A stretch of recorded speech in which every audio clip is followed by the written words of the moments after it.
Jadi untuk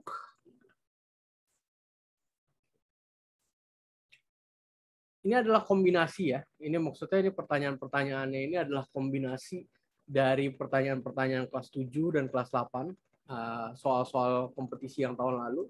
Itu yang sebenarnya sangat relevan dengan kompetisi yang tahun ini. Ya, maksudnya itu sangat amat relevan dengan, bisa dibilang kayak soal-soal tipe-tipe numerasi yang akan dites di kompetisi yang tahun ini. Kebanyakan soal-soal ini adalah soal-soal yang sudah saya pilih, dan soal-soal ini adalah istilahnya soal-soal yang bisa dibilang kayak lebih sulit lah dibandingin soal-soal kelas 7 dan kelas 8 lainnya, karena ini udah soal-soal final dan semifinal. Oke, di sini kita akan start ya. Jadi kalau dalam soal numerasi itu, ya ini adalah salah satu tipsnya.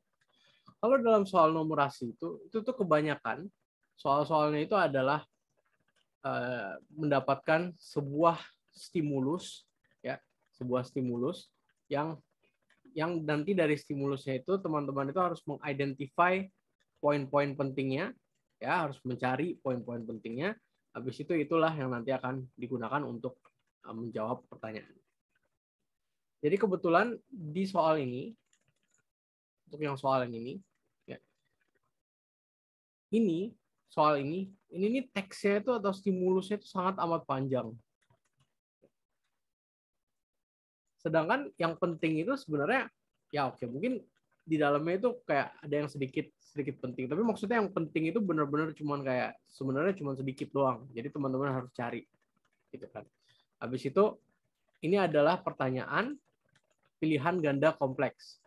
Ya, karena di sini disampaikan berdasarkan pengalaman perjalanan ini di atas, biaya perjalanan ya, serta biaya perjalanan, pernyataan berikut yang benar adalah, ini adalah boleh memilih lebih dari satu jawaban. Karena ini disuruh cek untuk empat-empatnya itu apakah yang mana yang benar. Jadi untuk tipe-tipe pertanyaan seperti ini, teman-teman bisa menganggap kalau ini sebenarnya adalah 4 pertanyaan benar atau salah. Jadi misalnya ini 4, ini adalah benar atau salah. Ini adalah benar atau salah. Ini adalah benar atau salah. Ini adalah benar atau salah. Ini ada 4 biji seperti ini. Ya. Bisa dianggap seperti itu. Ya.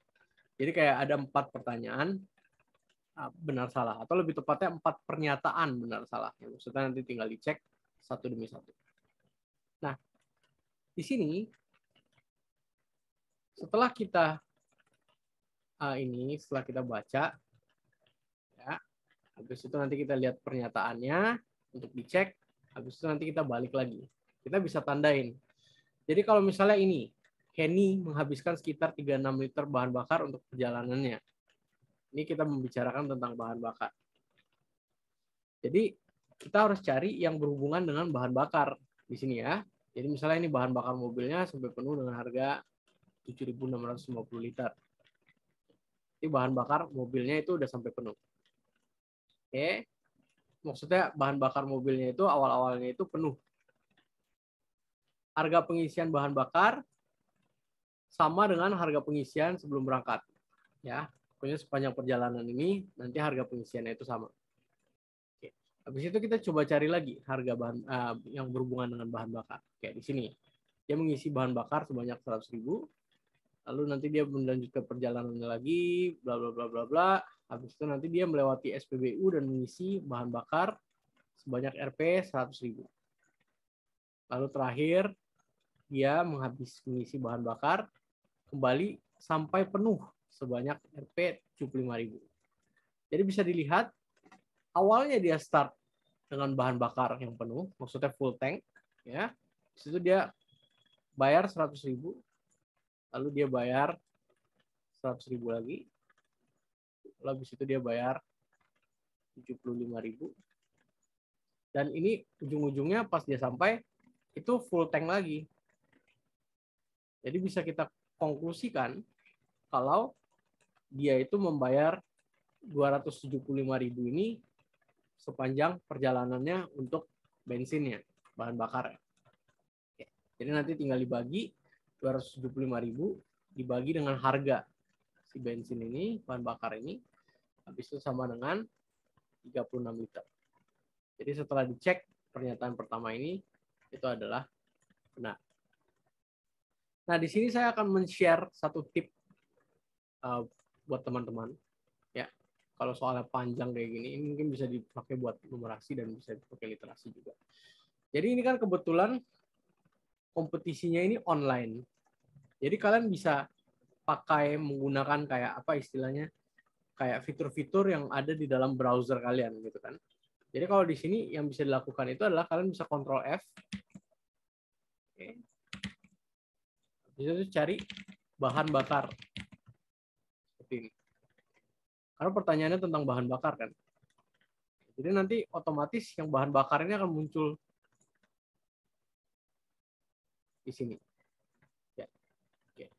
Oke. Kadang-kadang mungkin pertanyaannya itu dia agak tricky, maksudnya dia ganti gitu kan, bahan bakarnya misalnya dia ganti bahasanya jadi bensin. Ya. Jadi mungkin tetap aja teman-teman harus baca semuanya. Tapi setidaknya dengan cara ini ada beberapa yang teman-teman nggak akan miss.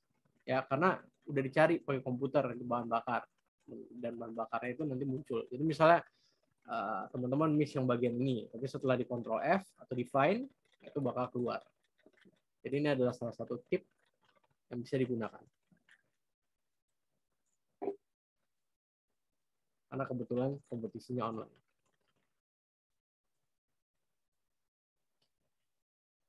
Cek. Next, biaya yang dihabiskan Henny untuk perjalanan adalah 647.000. Oke, jadi biayanya itu adalah yang berhubungan dengan bahan bakar. Itu kita udah selesai hitung. Totalnya itu ada 275.000. Habis itu yang berikutnya itu adalah yang berhubungan dengan tol. Karena dia bayarnya itu bahan bakar dan tol. Oke. Mungkin kita coba cari tol. Oke. Kita bisa cari. Jadi pertama saldo e-tol card-nya itu masih ada 692.000. Banyak perjalanan. Oke, setelah itu dia masuk tol, habis itu terakhir itu saldo e-tol card itu menunjukkan Rp 270.000 dan melanjutkan perjalanan melalui jalan non-tol. Ya, sisanya dia itu udah jalan non-tol. Jadi otomatis biaya tolnya itu pertama dia e-tolnya itu 692.000, terakhir dia 270.000. Oke. Jadi ini tinggal dikurangin aja. Setelah dihitung, nanti ini bagian e-tolnya 692.000 dikurang 270.000. Itu total biaya 275.000 ditambah dengan ini itu akan dapat 697.000. Sedangkan di statement ini, di pernyataan ini itu adalah 647.000. Oke. Jadi ini salah.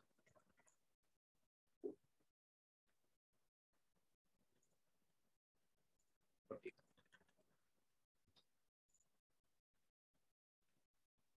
Again, yang Ctrl F tadi bisa dipakai untuk membantu, tapi ujung-ujungnya teman-teman tetap harus baca semuanya. Tapi itu supaya nggak miss aja sih. Habis itu, yang terakhir, habis itu kecepatan rata-rata mobil Henny sepanjang perjalanan adalah ini. Oke, kecepatan rata-rata itu kan V sama dengan jarak dibagi waktu. V sama dengan S per T. Ya. Jadi otomatis kita harus cari T-nya, kita harus cari S-nya. Jaraknya dapat dari mana? Jaraknya itu dari odometer ini. Di odometernya awalnya itu menunjukkan 198.624. Terakhir odometernya itu 199.200. Jadi ini tinggal dikurangin aja. Itu bakal dapat jaraknya 576 kilo. Waktu itu dia startnya dari Jakarta pukul 6.30 WIB. Habis itu dia endingnya itu 15.45. Jadi ini dikurangin ini. Itu akan dapat waktunya 9,4 jam. Setelah itu dikerjakan semuanya, ya, Itu nanti kita akan dapat kalau total jaraknya 576, total waktunya 9/4, 9/4. Habis itu kecepatan rata-ratanya itu adalah jarak dibagi waktu, itu sama dengan 62,27. Sama kan? Di sini dibilang 62,27. Ini benar. Oke, so far ini benar. Sorry. Ini salah. Ini benar. Habis itu kita cek yang terakhir, Henny telah menempuh sejauh 567 km dalam perjalanannya. Oke, jadi ini teman-teman harus pay attention juga, kadang-kadang ini tricky, mau sengaja soalnya dibuat tricky, maksudnya kayak menjebak. Kalau di sini dilihat total jaraknya itu 576. Sedangkan kalau di statement ini itu 567. Jadi ini salah, karena beda sebenarnya. Jadi jawabannya itu adalah A dan C.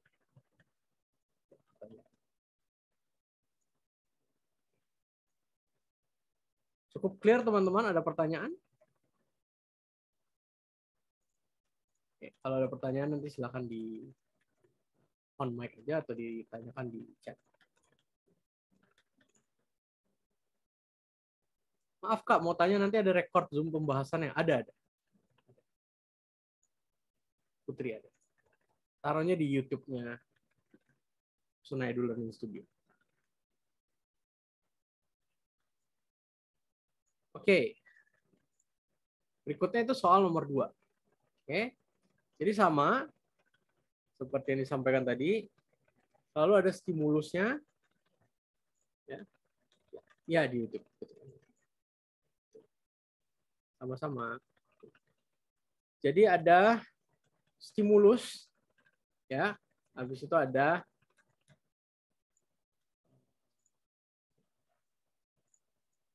stimulusnya, cerita ini tentang bakteri.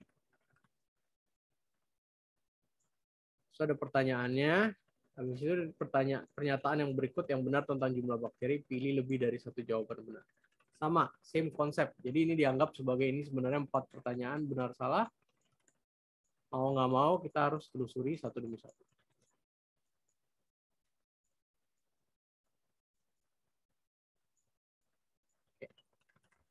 Oke. Nah, di sini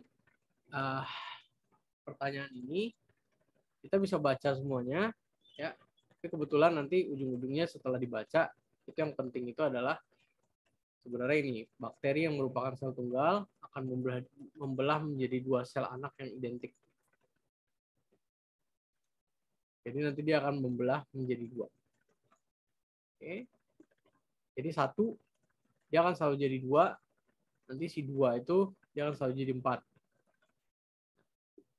Di sini. Banyak bakteri setelah N kali pembelahan dapat dirumuskan sebagai 2 pangkat N. Oke. Ini mungkin ada beberapa teman-teman yang biasanya tanggap gitu. Dia bisa langsung lihat.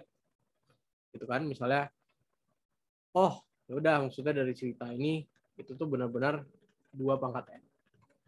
Tapi kalau Kak Ray itu selalu mensuggest atau maksudnya menyarankan untuk membuat polanya. Maksudnya tulis aja dulu supaya gampang.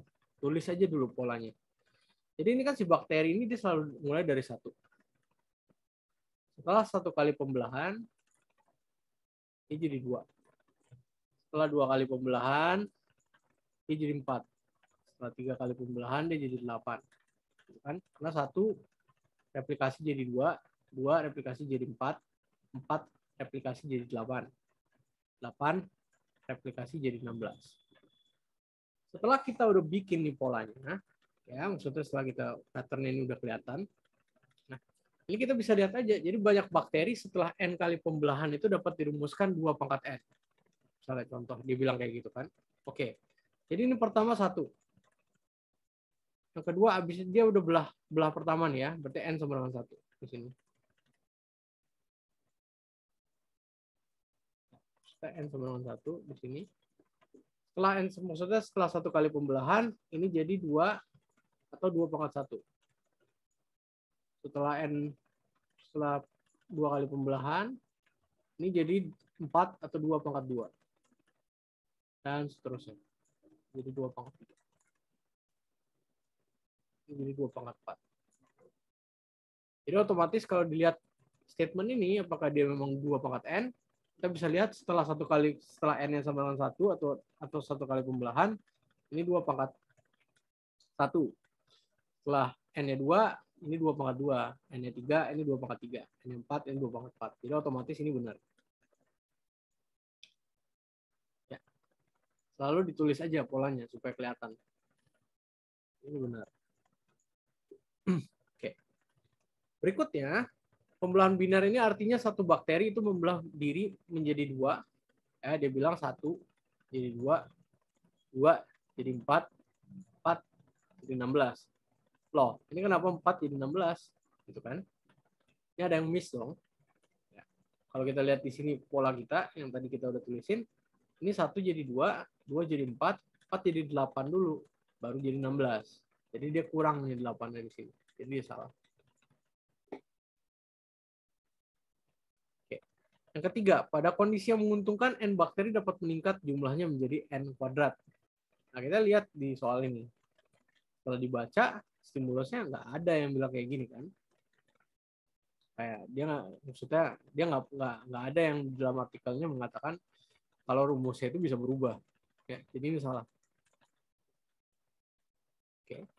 Yang terakhir, jika mula-mula ada sebanyak N bakteri yang membelah diri tiap 10 menit, maka dalam waktu 1 jam akan menjadi N kali 2/6 bakteri. Oke. Nah, ini sama aja. Jadi kita bikin dulu patternnya. Jadi ini pertama dia N. Setelah 10 menit, dia jadi 2N. Setelah 20 menit, dia jadi 2/2N. Atau 4N. Setelah 30 menit, dia jadi 2/3N. Dan seterusnya.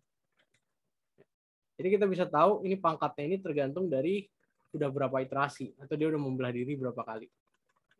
Dan kebetulan dia membelah diri itu dalam waktu 1 jam. Dia membelah dirinya tiap 10 menit, berarti otomatis dia membelah dirinya 6 kali. Jadi ini ujung-ujungnya ini bakal jadi 2/6N. Sama. Jadi ini benar. Jadi jawabannya adalah A dan D.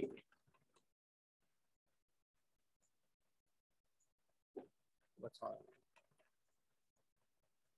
Oke. Cukup clear? Ya. Ya, nanti kalau ada pertanyaan silahkan ditanyakan. Next. Ini tentang peluang, probability. Oke. Jadi ini disampaikan kalau toko roti Auza ini dia menjual berbagai macam roti kue tradisional dan ya, dikenal sekitarnya karena cerita rasanya sangat enak ya. Toko roti Auza juga menerima pesanan kue tradisional dalam bentuk kotak ya. Oke. Jadi basically ini nggak begitu penting lah sebenarnya, dia bilang ya pokoknya toko roti Auza dia jual kue kan. Yang penting itu ini sebenarnya. Oke, sama untuk mempersiapkan arisan RT, Bu Irma membeli kue di toko Auza. Bu Irma membeli paket kue dengan setiap paket berisi 4 buah kue, ini penting. Ya, dan habis itu paket kue tersebut harus berisi 2 jenis kue gorengan gurih dan 2 jenis kue basah manis gurih. Jadi ini kan intinya kombinasinya itu harus diambil dari each. Jadi misalnya kalau kue gorengan gurih ini kan ada 3, tapi dia harus pilih 2. Gitu kan. Jadi misalnya risol ekonomis sama tahu isi. Atau risol ekonomis sama kroket kentang. Atau tahu isi sama kroket kentang. Itu nanti kombinasinya berarti ada 3. Bawahnya juga nanti sama. Nah, jika arisan tersebut dihadiri oleh 20 peserta, maka akan ada paling tidak berapa peserta yang mendapatkan paket kue dengan isi yang sama. Untuk kita tahu ini, kita harus cari kombinasi paling banyak yang bisa dibuat dengan peraturan ini, itu ada berapa. Jadi kita harus tahu kombinasi paling banyak, yaitu dengan rule ini, ya, 2 jenis kue basah manis gurih ini, itu ada berapa banyak kombinasi paling banyak. Nah, gimana cara kita tahu? Kita kan harus bikin, berarti kita harus bikin dulu kombinasinya. Untuk kue gorengan gurih, seperti yang saya tunjukin tadi, itu ada 3 kombinasi. Karena dia 3 kue, pilih 2. Jadi itu tuh bisa risol ekonomis tahu isi, bisa risol ekonomis kroket kentang, bisa tahu isi sama kroket kentang. 3 kombinasi. Oke. Buat kue basah manis gurih, ya itu bisa apem kukus sama kue bugis, apem kukus sama putu ayu, apem kukus sama nagasari, kue bugis sama putu ayu sama nagasari, sama putu ayu sama nagasari. Oke. Jadi itu total itu ada 6 kombinasinya.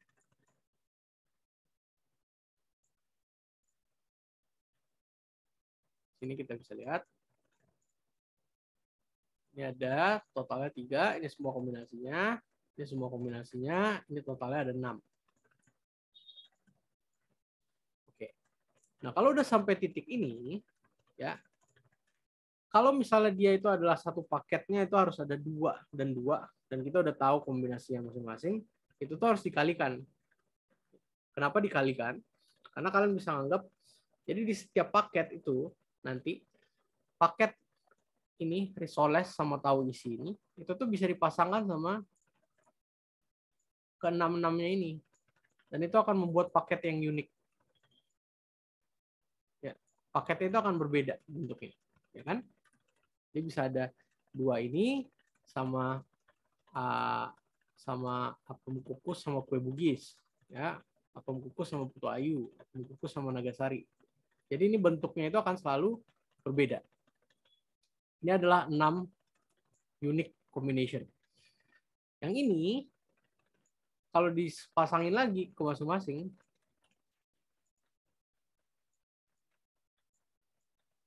itu juga akan ada 6 lagi kombinasinya. Yang unik, yang nggak akan sama. Ini juga sama, ada 6 lagi. Jadi ini basically bisa dibilang kalau ini 6 dikali 3 sama dengan 18. Ini adalah kombinasi maksimal. Nah, dengan ini ada kombinasi maksimalnya seperti ini, ya, itu tuh otomatis nanti kita bisa tahu kalau total pesertanya itu ada 20, habis itu jumlah maksimal kombinasi paket kue itu ada 18, itu berarti ada setidaknya 2 peserta yang dia dapatnya itu kombinasi paket kue yang sama, yang bukan unik gitu. Bukan unik. Jadi pasti ada setidaknya 2 orang yang dia dapat kombinasi paketnya yang sama. Itu adalah cara menggunakan peluang, ya, maksudnya menggunakan probability, menggunakan logikanya, logika peluang. Tapi kalau di sini, kalau mungkin ini kalian pernah diintroduce atau mungkin belum pernah, tapi maksudnya mungkin di masa depan nanti kalian akan menemukan konsep ini, ya. Jadi konsep ini namanya permutasi dan kombinasi. Kalau kombinasi itu kegunaannya itu seperti ini. Jadi misalnya kalau dari 3, habis itu harus dipilih 2, itu total kombinasinya itu ada berapa? Ya, itu jadi nanti istilahnya itu 3C2.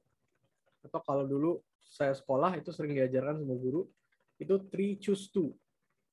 3 choose 2. Jadi misalnya dari sini, ini ada 3 kue, pilihlah 2, choose 2. Ya, 3 choose 2. Ini ada 4 kue, pilihlah 2, choose 2. Jadi yang pertama itu 3C2, yang kedua itu 4C2. Oke. Nah, setelah kalian tahu itu, ini nanti tinggal dikalikan.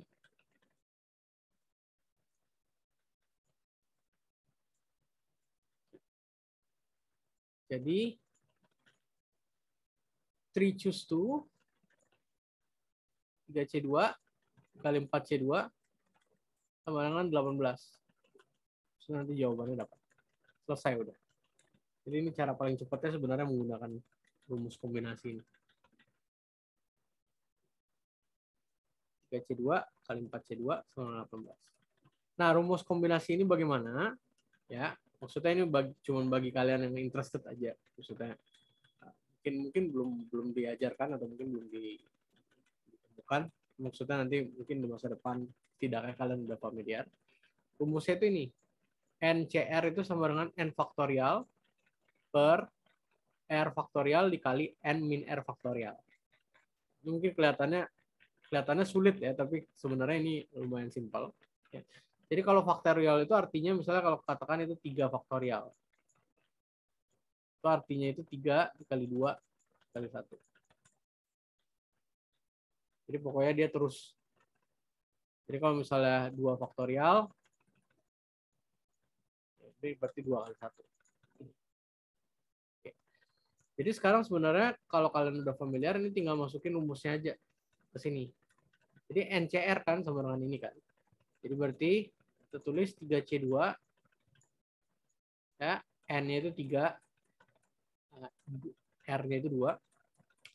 Itu di sini N faktorial, ya, berarti 3 faktorial bagi dengan ini bisa dibagi 2 kayak gini. Oke. R faktorial itu adalah 2 faktorial dikali dengan N min R faktorial. Jadi 3 kurang 2, 1 faktorial. Kayak gini. Sebenarnya ini cuma 3 kali 2 kali 1 bagi dengan 2 dikali 1 dikali 1. Ini tinggal coret dengan 3. Ini kombinasi untuk yang pertama. Kue gorengan ya. Kombinasi yang kedua itu 4C2 dengan 4 faktorial dibagi dengan R-nya 2 kan. 2 faktorial. Itu yang keduanya itu N min R, jadi 4 kurang 2 itu 2. 2 faktorial. 4 kali 3 kali 2 kali 1 per 2 kali 1. 1 kali 2 kali 1. Coret, coret, coret. Bisanya 6. So, ini tinggal dikalikan, 3 dikali 6. Kalikan, dapat 18. Ini semua kombinasi paket kue.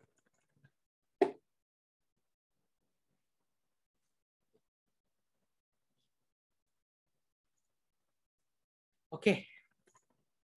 Semoga cukup clear. Sir. Ya, ya. Itu kalau misalnya we use the rumus kombinasi, do we have to write the kombinasi kue basah like AK, KB gitu? Maksudnya gimana? Sorry, Fania. Kalau misalnya kita pakai rumus kombinasi, kita juga harus nulis kombinasi kue, misalnya kue basahnya gitu, kita harus nulis kayak kombinasi pertama itu AK sama. No need. Nggak perlu. Jadi kalau kamu memang udah kayak advance, kamu udah figure it out, maksudnya udah benar-benar tahu gitu ya, maksudnya kayak udah tahu kalau ini kayak ini basically kombinasi kue gorengannya itu 3C2, kombinasi kue basah manis gurih ini 4C2, udah kamu tulis aja kayak gini, soalnya secara matematis ini benar gitu. Habis itu tinggal ditulis kayak gini, udah selesai soalnya. Jadi tinggal 4 line doang. Boleh, Fani. Oke, thank you, sir. Ya.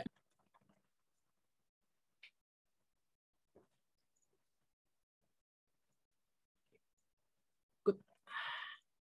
Nah, kalau dia misalnya kayak ada, jadi itu kan namanya kombinasi. Kalau nanti permutasi itu ordernya itu penting.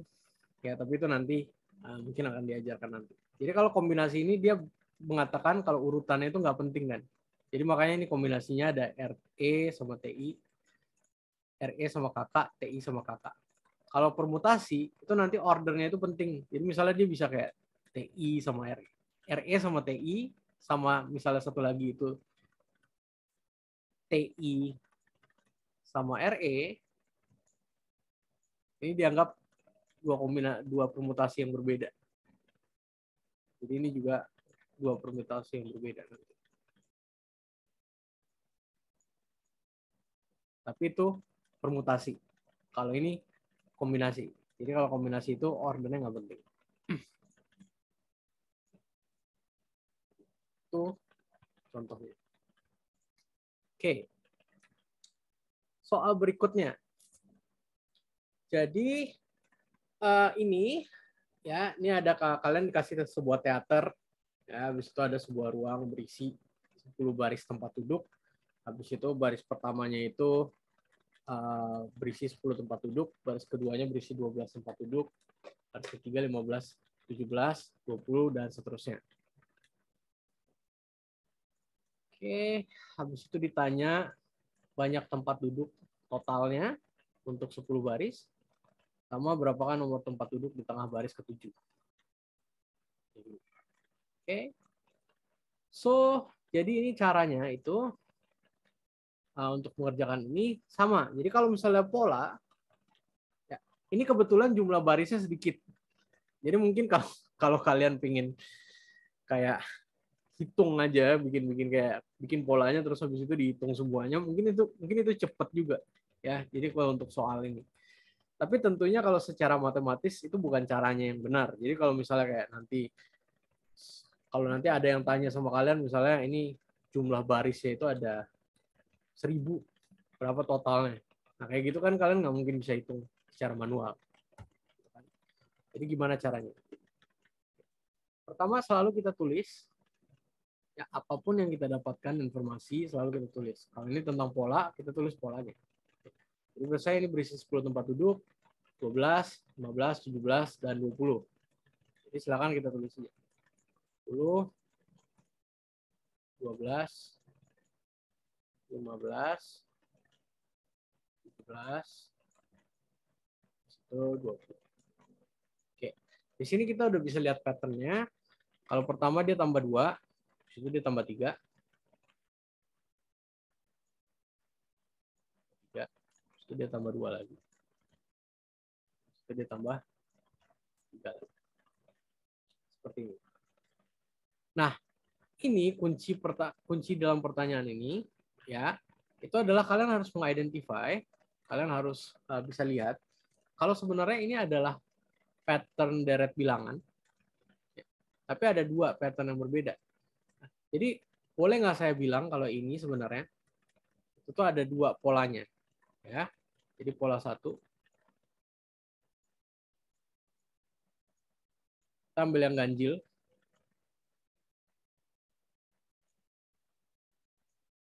Itu 10, 15, 20. Dan seterusnya. So, kita lihat kalau ini bandingnya 5, 5, 5 kan.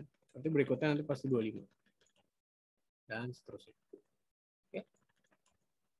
Terus itu kalau pola 2, kita ambil yang genap. Ini 12, 17. Berikutnya ini adalah 22. Kan? Kita ambil ini 12. Pergi ke 17. Pergi ke 22. Jadi teman-teman bisa lihat, kalau ini selalu bedanya 5. Ini juga selalu bedanya 5. Oke. Kalau kita udah tahu ini, kita tinggal masukin rumus sum deret bilangan aja. Karena ini kan perbedaannya itu konstan. 5. Dari 10 ke 15, 15 ke 20, 20 ke 25. Kan 5 tok. 12 ke 17, 17 ke 22, 22 nanti ke 27. Ini juga 5 tok. Jadi ini udah jadi kayak deret bilangan biasa aja. Jadi nanti tinggal ditambahin pakai formula ini, ya, yang udah mestinya teman-teman udah familiar juga. Ini N ini adalah jumlah sukunya, B ini adalah perbedaannya, A ini adalah startnya itu berapa.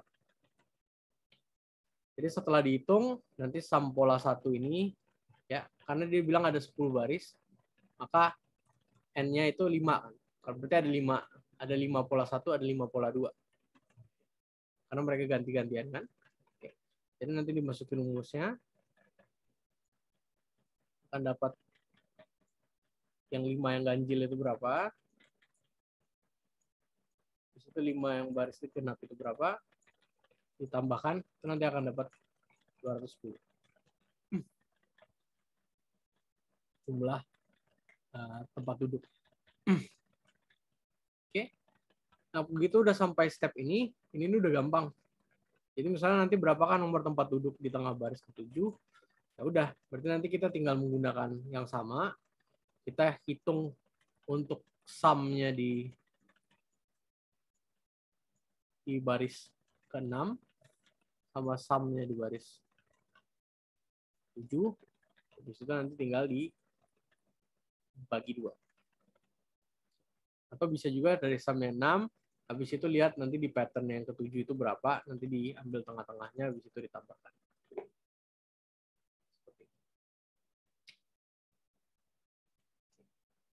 Jadi ini adalah untuk kerjaan ini. Sebenarnya intinya adalah untuk sampai ke dua pola ini, maka ini mau pertanyaannya ada 1000 baris juga sudah selesai. Maksudnya kalian udah bisa ngerti.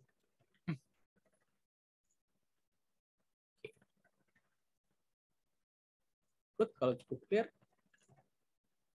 pergi ke berikutnya. Oke, pertanyaan yang lumayan menarik juga. Oke, di pertanyaan ini sebenarnya bisa dibilang jadi ada beberapa pertanyaan itu, ya ini nggak pasti ya di kompetisinya, tapi kalau di kompetisi tahun lalu itu ada beberapa pertanyaan di kompetisi itu yang kalian sebenarnya nggak perlu prior knowledge, maksudnya kalian nggak perlu kayak ilmu sebelumnya gitu. Sebelumnya itu kalian nggak perlu ada kayak suatu ilmu. Jadi pertanyaannya ini benar-benar tentang logika aja. Jadi nanti kalian akan diberikan sebuah informasi, dari informasi itu kalian belajar hal baru, dari hal baru yang kalian pelajari ini, maka selesaikanlah pertanyaannya. Oke. Kalau nggak salah saya ini salah satu soal semifinal. Jadi di sini dia sampaikan gerbang logika itu adalah elemen elektronik yang didefinisikan seperti gambar disampaikan. Sirkuit-sirkuit di bawah ini dibuat dengan hubungan beberapa gerbang G dan gerbang H. Sirkuit manakah saja yang digambarkan dengan benar. Jadi ini ada peraturannya diberikan di sini. Jadi ini tentang logic gates.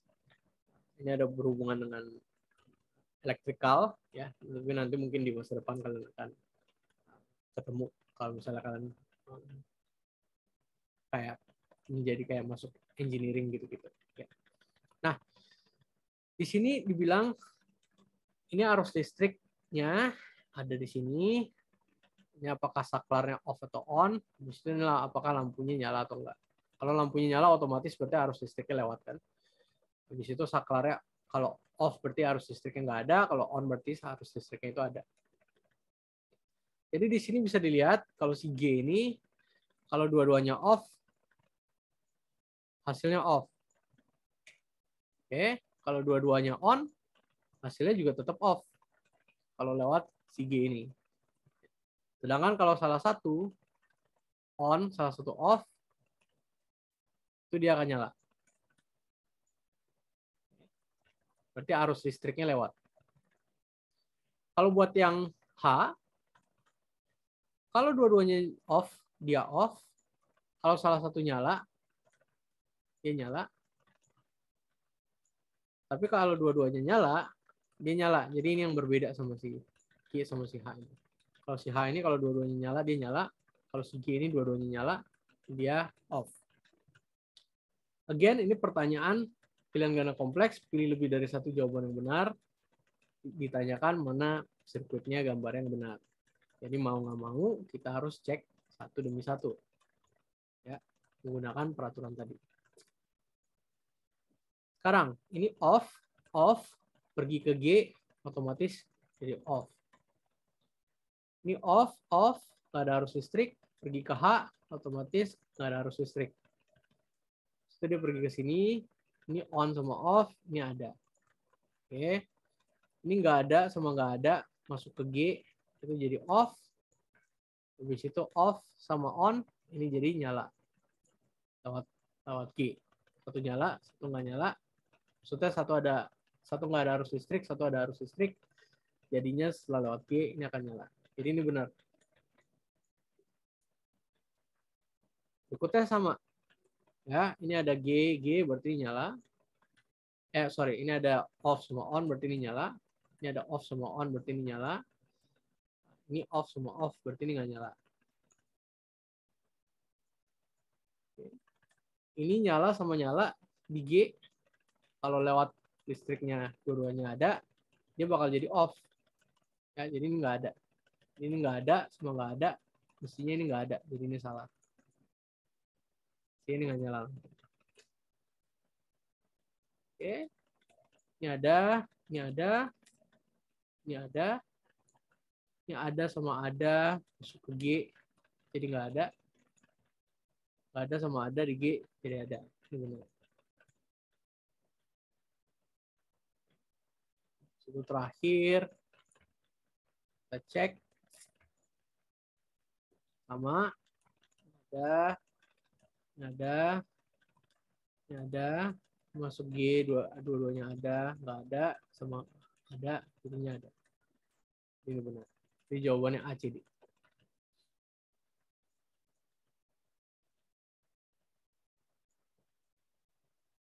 Untuk pertanyaan ini. Oke.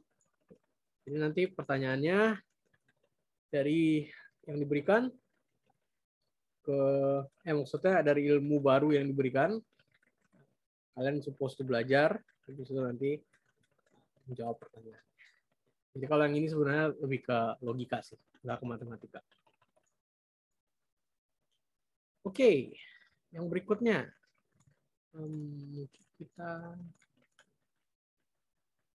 mungkin ini soal terakhir atau kedua terakhir yang akan dibahas. Oke. Ini lagi-lagi sama. Ini ada 4 pernyataan. Maksudnya ini perlu cari pilihan ganda kompleks. Pernyataan-pernyataan berikut yang benar adalah ini 4 pertanyaan benar salah, itu istilahnya. Jadi mau nggak mau kita harus cek A, B, C, D ini kita harus cek semua. Di sini kita disampaikan pada abad ke-19 banyak pemburu emas yang melakukan perjalanan ke Amerika untuk mencari emas. Seorang pria bla bla bla mengandung emas di bawahnya. Ketika ada pemburu emas yang ingin menyewa tanahnya, Alexander memberikan 4 pancang kayu dan 100 meter tali kepada mereka. Ya. Setiap pemburu emas harus menggunakan pancang dan tali tersebut untuk menandai petak tanah. Mereka akan gali untuk mencari emas. Kandungan emas pada tanah yang dimiliki oleh Alexander cukup tinggi, yaitu 15 gram per meter kuadrat lahan. Oke. Pernyataan-pernyataan berikut yang benar adalah jika banyaknya pemburu emas adalah 4 orang, maka paling tidak luas tanah Alexander adalah 2000 meter kuadrat. Nah, untuk pertanyaan ini, teman-teman itu perlu tahu suatu konsep. Oke. Jadi, ini kan sekarang 4 pancang kayu dan 100 meter. Itu dibuat menjadi sebuah petak. Ya. Jadi bentuknya itu bisa persegi panjang kayak gini. 40, 10, 10. Atau bisa kotak kayak gini. 25, 25. Segi kayak gini. Atau bisa kombinasi apapun. Ya. Tapi kuncinya itu kelilingnya itu 100 meter. Ya, apapun bentuknya, kelilingnya itu 100 meter. Nah, untuk suatu keliling, kalau kalian ingin mengoptimalkan luas, ya, kalau kalian ingin mengoptimalkan luas dengan satu keliling yang sama atau konstan, itu tuh bentuk yang paling optimal untuk luasnya itu selalu persegi seperti ini. Selalu persegi seperti ini. Jadi kita contoh ya. Kalau yang ini, kalau yang di atas ini kan 40 kali 10, 400 luasnya. Sedangkan kalau yang ini kan 25 kali 25. 625 luas. Oke. Nah, kalau kalian udah sampai sini, berarti ini tinggal dihitung aja. Ini optimal luasnya, luas optimalnya untuk setiap pemburu emas ini 625 meter kuadrat. Kalau ada 4, berarti itu otomatis itu 2.500 meter kuadrat. Jadi 2.000 ini nggak cukup. Dibilang paling tidak sebuah Stan Alexander ada 2000 meter kuadrat kan. Ini enggak. Itu paling tidak mestinya 2500. Jadi ini salah.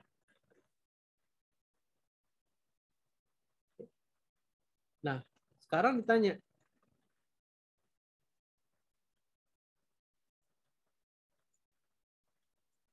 Tanya. 4 orang pemburu emas itu lebih baik bekerja sama dengan menggabungkan tali yang mereka punya. Panjang kayu tetap 4 daripada mereka bekerja sendiri-sendiri. Nah, apakah ini benar atau enggak? Nah, kita coba aja. Ini 100 meter kan tadi kelilingnya. Sekarang mereka sambung. Itu jadi 400 meter. Karena mereka sambung 4 kan. Kalau 400 meter ini berarti yang optimal itu adalah 100.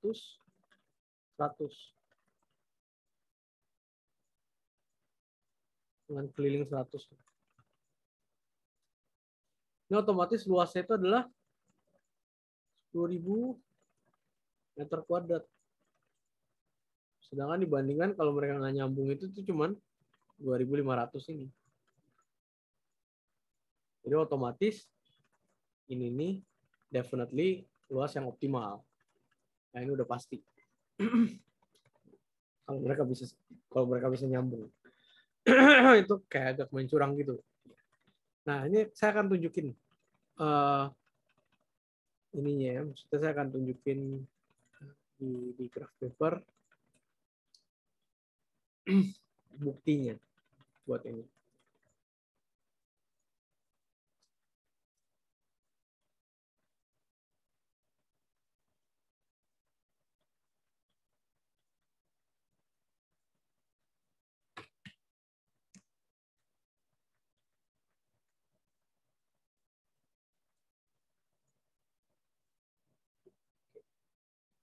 Kita anggap sih ini nih, kita anggap setiap ini nih 25 ya.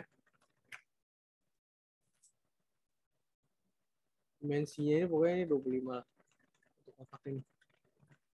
25 ya. Jadi awalnya si pemburu tanah itu kalau dia pisah-pisah dia bakal dapat satu kotak ini, satu kotak ini, satu kotak ini, sama dia dapat satu kotak ini. Ya, karena dia empatnya bekerja berbeda-beda kan. Tapi kalau dia gabung si talinya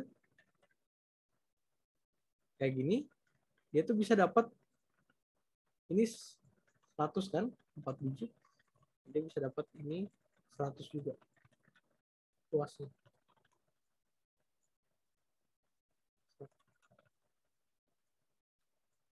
Jadi dia bisa dapat jauh lebih banyak areanya. Dia bisa dapat 4 kali lipat dibandingkan sini yang cuma dapat segini.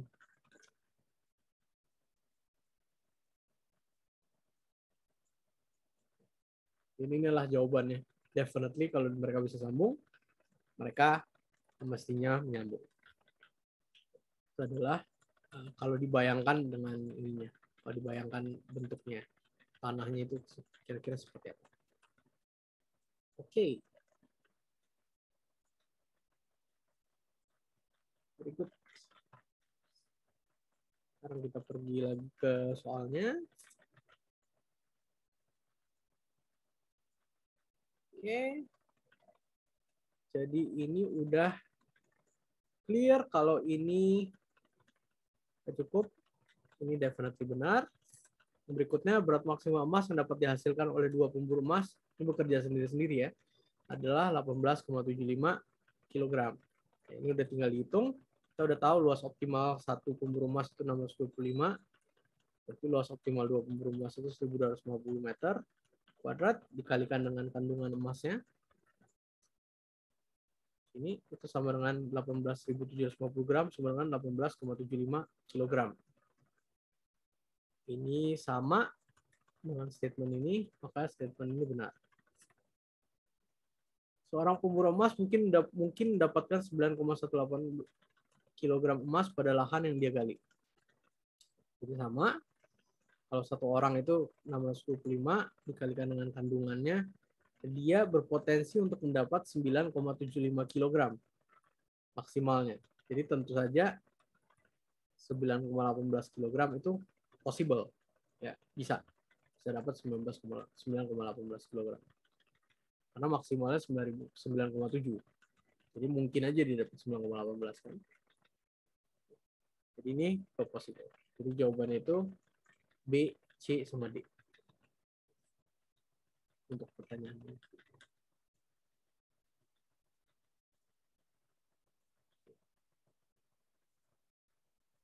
Ini udah cukup clear juga. Oke. Pertanyaan terakhir yang mungkin kita akan bahas hari ini adalah pertanyaan ini, ya. Jadi Pak Doni ini memiliki sebidang tanah seperti gambar berikut. Habis itu dia berencana menanam pohon sehingga setiap pohon akan tumbuh lebih dekat ke gubuk A. Jadi bisa dilihat di sini titik ini itu gubuk A. Ya, kalau di soalnya itu nanti kalau di jawabannya itu nanti bakal jadi capital E sama capital B, B huruf besar sama A huruf besar. Habis itu yang ini itu tuh B sama C kalau pagarnya. Jadi ini ada pagar, terus lebih dekat ke pagar B dibandingkan ke pagar C. Jadi pagarnya ini bukan titik, pagarnya ini sebuah line. Sebuah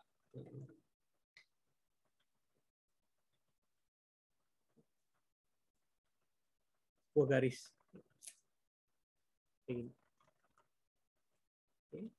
Ini ditandakan dengan B kecil sama C kecil di ini. Jadi sekarang ada dua kondisi yang disampaikan. Kondisi pertama itu adalah setiap pohon itu akan tumbuh lebih dekat ke gubuk A dibandingkan ke gubuk B. Nah, jadi gimana caranya? Itu tuh berarti kita harus cari titik tengahnya, titik A sama titik B. Habis itu kita tarik garis yang tegak lurus dari situ. Jadi kalau kita lihat, itu sebenarnya gambar yang ini. Kita bisa lihat yang diharsir hijau itu, ya itu pohon-pohonnya itu akan lebih dekat sama titik A ini dibandingin sama titik B. Nah, di sini itu juga dibikin jangkanya, ya. Jadi kan bisa lihatnya ada garis jangkanya di sini. Sama ini ada garis yang menunjukkan kalau ini jaraknya sama. Sama ini ada siku-siku yang menunjukkan kalau ini garis tegak lurus.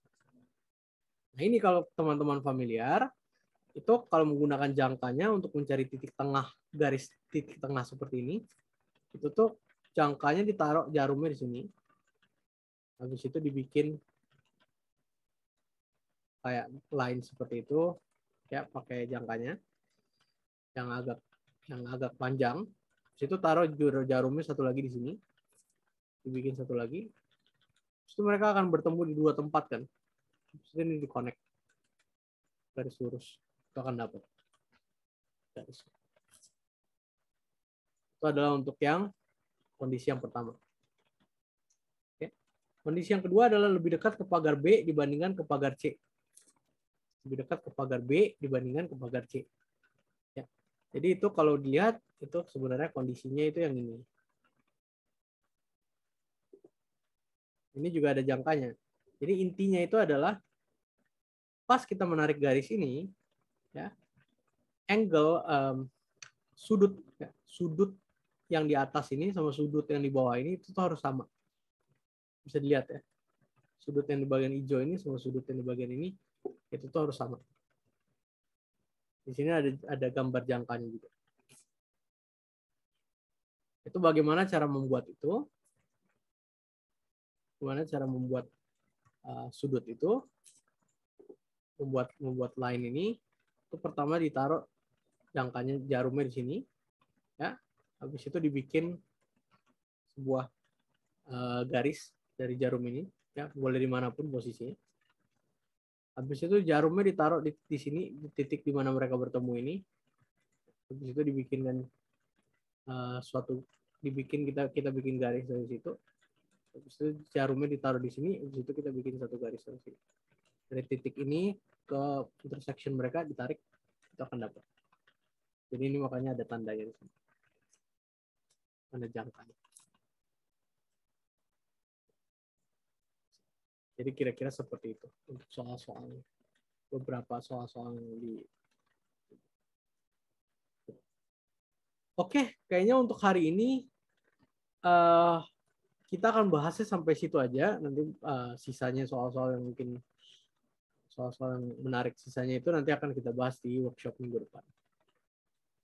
Ada pertanyaan mungkin dari Najwa, Fania, Putri?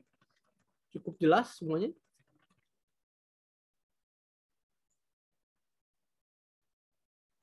Jelas ya Putri? Oke.